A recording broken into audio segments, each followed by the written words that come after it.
Hello दोस्तों, नमस्कार। SMKC channel में मैं आप सभी लोगों का दिल से बहुत बहुत स्वागत करता हूं। दोस्तों, इस वीडियो में हम लोग यहाँ पे बात करने वाले आज के दिन की और एक बड़ी न्यूज़ एंड वो है रेलवे से जुड़े हुई। यस दोस्तों, आप लोगों ने देखा होगा जितने भी स्टॉक्स अभी थंबनेल के ऊपर आप लोगों ने यहाँ पे देखे, स्क्रीन के ऊपर देखे, वो सारे के सारे रेलवे से जुड़े हुए स्टॉक्स है। एंड यहाँ पे हम लोग कह सकते हैं ज़बरदस्त ब्रेकिंग न्यूज़ हम लोग को यहाँ पे देखने को मिल रही है। बहुत सारे सवाल यहाँ पे उठाए जा रहे थे। इसी के जरिए जो न्यूज़ यहाँ पे सामने आ रही है, वो पीयूष गोयल हम लोग कह सकते हैं रेलवे मिनिस्टर है, उन्हीं ने इस बात को मतलब बोलते हैं ना, जो सवाल पूछे जा रहे थे उसी को उन्होंने क्लैरिफाई करके यहाँ पे जो डाउट थे वही उन्होंने यहाँ पे क्लियर कर दिए हैं। तो चलिए दोस्तों, एग्जैक्टली न्यूज़ क्या है वो समझेंगे एंड जो बाकी के रेलवेज के स्टॉक्स है उनको इसका कैसे फ़ायदा हो सकता है उसके बारे में भी हम लोग जानने की कोशिश जरूर करेंगे। तो फटाफट इस वीडियो को स्टार्ट करते हैं, बट उससे पहले जरूर कहना चाहूँगा किसी ने फर्स्ट टाइम विजिट किया चैनल को सब्सक्राइब करके बेल आइकन को हिट करके जरूर रख लेना। तो सबसे पहले हम लोग यहाँ पे आ चुके न्यूज़ के ऊपर, आप लोग यहाँ पे देख सकते हो, यहाँ पे साफ साफ शब्दों में लिखा हुआ है union minister Piyush Goyal on Tuesday, आज के दिन की अगर हम लोग यहाँ पे बात करें, said that the Indian Railway will never be privatized and will always remain with government of India. Yes दोस्तों, इस चीज़ के अफवाहें बहुत ज़्यादा आ रही थी कि शायद से इंडियन रेलवे को भी पूरी तरीके से प्राइवेटाइज करने की बात हो रही है, जैसे कि बैंकिंग सेक्टर में हम लोग को फिलहाल कुछ चीज़ें देखने को मिल रही है। फिलहाल पीयूष गोयल ने ही ये बातों को बोला है, अभी के करंट स्टेटस के हिसाब से मैं बात कर रहा हूँ, आगे फ्यूचर की चीज़ें मुझे यहाँ पे नहीं पता है। फिलहाल इस न्यूज़ के चलते हम लोग यहाँ पे कह सकते हैं रेलवे स्टॉक से रिलेटेड एक जो बहुत बड़ा डाउट था वो हम लोग को क्लियर होते हुए देखने को यहाँ पे मिल रहा है।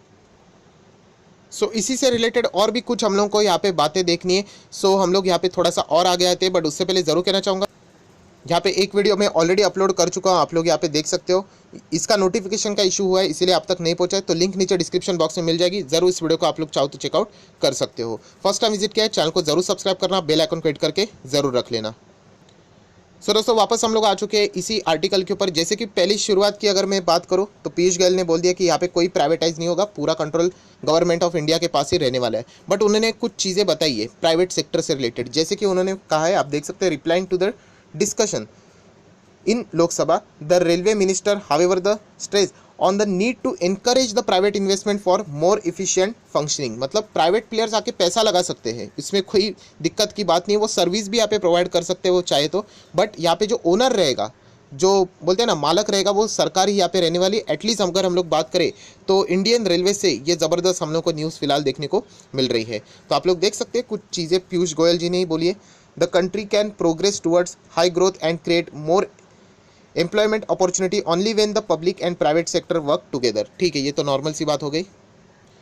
कुछ और भी पॉइंट्स उन्होंने हाईलाइट करके बताए, जैसे कि अगर हम लोग बात करें तो आप सब लोग पता है डेटा देना पड़ता है कि जो ट्रेन एक्सीडेंट से जिन लोगों की डेथ होती है, राइट, उससे रिलेटेड भी उन्होंने कहा है कि जो मार्च 19 में एक ट्रेन एक्सीडेंट बहुत बड़ा हुआ था, उसके बाद लगातार अगर हम लोग बात करें समवेयर अराउंड 2 साल यहाँ पे हो चुके, जो ट्रेन एक्सीडेंट हम लोग को होते हुए देखने को मिलता है जो रूल के हिसाब से, वो फिलहाल हम लोग को यहाँ पे देखने को नहीं मिल रहा है। पैसेंजर की जो सेफ्टी रहती है उसी से रिलेटेड ज़्यादा फोकस वो यहाँ पे फिलहाल रखने वाले हैं, राइट। ये भी पॉइंट उन्होंने इसमें ऐड करके बोला है। देन अगर हम लोग यहाँ पे बात करें इन्वेस्टमेंट की, यस दोस्तों, अगर हम लोग इन्वेस्टमेंट की बात करें, रेलवे में कितना इन्वेस्टमेंट फिलहाल यहाँ पे आ चुका है। 1920 के फिस्कल की बात करें तो समवेयर अराउंड 1.5 लाख करोड़ तक का इन्वेस्टमेंट आ चुका है, जो कि 21-22 के फिस्कल में बढ़कर 2.15 लाख करोड़ यहाँ पे हो चुका है। ज़बरदस्त जंप हम लोग को यहाँ पे रेलवे के इन्वेस्टमेंट में फिलहाल यहाँ पे देखने को मिल रही है। डेफिनेटली हम लोग कह सकते हैं कोविड के वजह से हम लोग को रेलवे में निराशा यहाँ पे देखने को मिल रही है, क्योंकि वो एक ऐसा बिजनेस है जो कि आप लोगों को मतलब समझ में आ रहा है कि यहाँ पे गैदरिंग अगर हो गई, भीड़ इकट्ठा हो गई, तो कोविड फैलने के चांसेस ज़्यादा रहेंगे।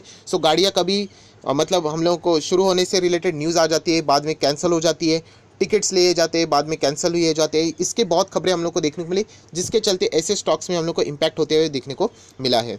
उसी के साथ साथ अगर हम लोग यहाँ पे बात करें रेलवे से जुड़े हुए और भी कुछ चीज़ें उन्होंने यहाँ पे सामने रखी है, जैसे कि फ्रेट से रिलेटेड। यस दोस्तों, हाल ही में ही मैंने 2 दिन पहले एक डेटा कवर किया था कि रेलवे में सबसे ज़्यादा प्रॉफिट किधर हो रहा है, तो फ्रेट में हो रहा है।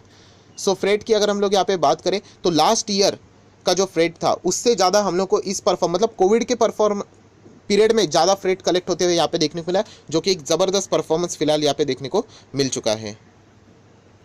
दोस्तों, ओवरऑल खबर अगर हम लोग यहाँ पे बात करें तो बहुत ही ज़बरदस्त है कि इंडियन रेलवे का जो प्राइवेटाइजेशन की बात हो रही थी, खुद यहाँ पे पीयूष गोयल जी ने यहाँ पे उसको खारिज कर दिया है। फिलहाल हम लोग कह सकते हैं करंट स्टेटस के हिसाब से ये सारी चीज़ें हम लोग को अफवाही देखने को मिल रही थी कि इंडियन रेलवेज भी प्राइवेटाइज यहाँ पे होने वाले हैं। सो हम लोग ज़रूर कह सकते हैं इसके चलते IRCTC का जो स्टॉक रहेगा उसमें हम लोग को ये लॉन्ग टर्म की बात करें तो अच्छी खासी खबर है। क्यों अच्छी खासी खबर है? क्योंकि आप सभी लोगों को पता है मोनोपोली, IRCTC यहाँ पे मोनोपोली एंजॉय करती है, आप सभी लोगों को यहाँ पे पता है। तो अच्छा खासा बिजनेस हम लोग को होते हुए देखने को मिला। एंड रेलवेज का बिजनेस आप सभी लोगों को पता है और कोई कर ही नहीं सकता, सिर्फ गवर्नमेंट ही कर सकते, तो एंजॉय तो वहाँ पे वो करेंगे ही करेंगे। मैं वापस याद दिलाना चाहूँगा कि कोविड की वजह से इनका बिजनेस थोड़ा सा खराब होते हुए देखने को मिला है, वरना इनका बिजनेस तो बहुत ही सॉलिड है। आज भी ये स्टॉक 1900 के लेवल पे देखने को मिल रहा है। जो चीज़ें मैंने पहले भी बोली थी आज भी कहना चाहूँगा, लॉस में मत बेचना, डेट फ्री कंपनी है, मोनोपोली कंपनी है, फ्यूचर में जरूर आपको इसका फायदा कभी ना कभी जरूर होगा। जो एक लटकती हुई तलवार भी थी OFS की, IRCTC की अगर मैं बात करूँ, अगर आप देख सकते हैं, देखिए 6 महीने का चार्ट पैटर्न यहाँ पे हम लोग को देखने को मिली थी,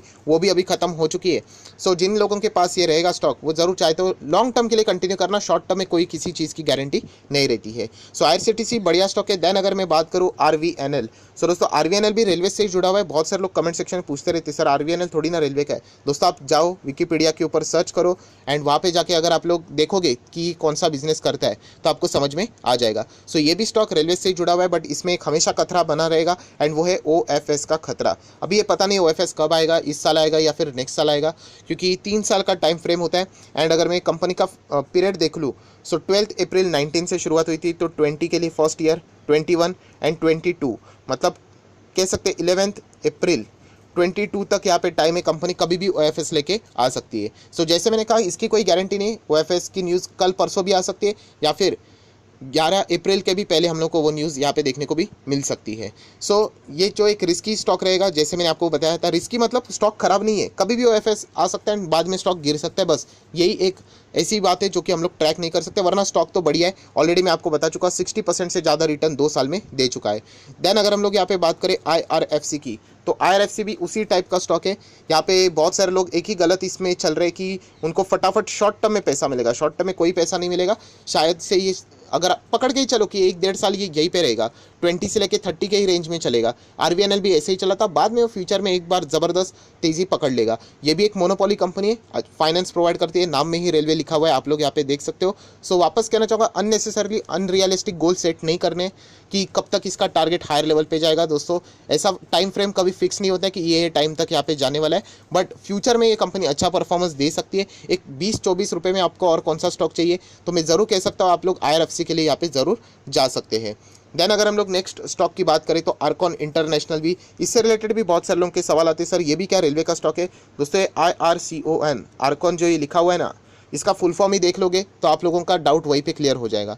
थोड़ा सा स्टडी कर लेना, ऐसे मार्केट ऊपर ऊपर से नहीं देखना होता है। तो ज़रूर मैं कहना चाहूँगा इस कंपनी में भी OFS के कारण हम लोग को गिरावट देखने को मिली। OFS मतलब कोई ख़राब बात नहीं रहती है, बट आने वाले कुछ समय तक ये देखिए OFS के जरिए ये गिरावट देखने को मिले, थोड़ा सा प्रेशर पे रहेगा, बाद में वापस सब कुछ नॉर्मल यहाँ पे हो जाएगा। सो आर्कॉन इंटरनेशनल में भी अगर आपके पास ये स्टॉक रहेगा, आप कंटिन्यू चाहो तो यहाँ पे मतलब कर सकते हो।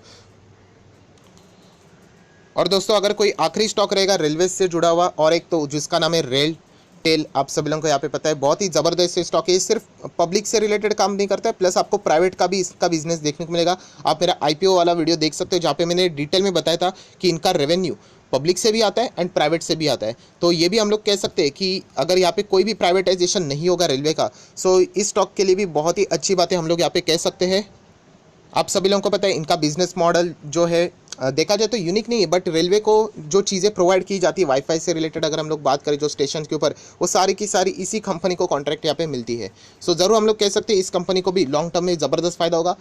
देखा जाए तो ये भी डेट फ्री कंपनी है, राइट, जिसके पास भी रहेगा वो लंबी अवधि के होल्ड करके चल सकते हैं। हाँ बेशक इसमें लगातार गिरावट देखने को मिल रही है, बट अगेन कहना चाहूँगा ये शॉर्ट टर्म की चीज़ें में ये फ्लक्चुएशंस आते रहते हैं। अगर आप लोग बाजार में नए हो तो मैं आपको कहना चाहूँगा ये चीज़ें ऐसी ही चलती रहती है। आपको लंबी अवधि तक होल्ड करना है, 3, 4, 5 साल अगर आप होल्ड करोगे तो ज़रूर आपका वहाँ पे पैसा बन जाएगा। सो इतना ही कहना चाहूँगा, रेलवे से जुड़े हुए जितने भी स्टॉक्स थे इनके लिए हम लोग कह सकते हैं कि कोई भी यहाँ पे प्राइवेटाइजेशन यहाँ पे नहीं होने वाला है। प्राइवेट प्लेयर्स एंट्री कर सकते हैं, राइट, इन्वेस्टमेंट यहाँ पे कर सकते हैं, बट जो ओनरशिप रहेगी वो सरकार के पास ही यहाँ पे रहने वाली है। सो डेफिनेटली जो मोनोपोली है रेलवे स्टॉक्स की वो हम लोग को बरकरार रखते हुए यहाँ पे देखने को मिल सकती है। सो आई आशा करता हूँ दोस्तों आपको ये वीडियो पसंद आएगा, तो जरूर इस वीडियो को लाइक एंड शेयर कर देना। So that's it, thank you very much दोस्तों, we will be meeting on next video, तब तक के लिए बाय बाय।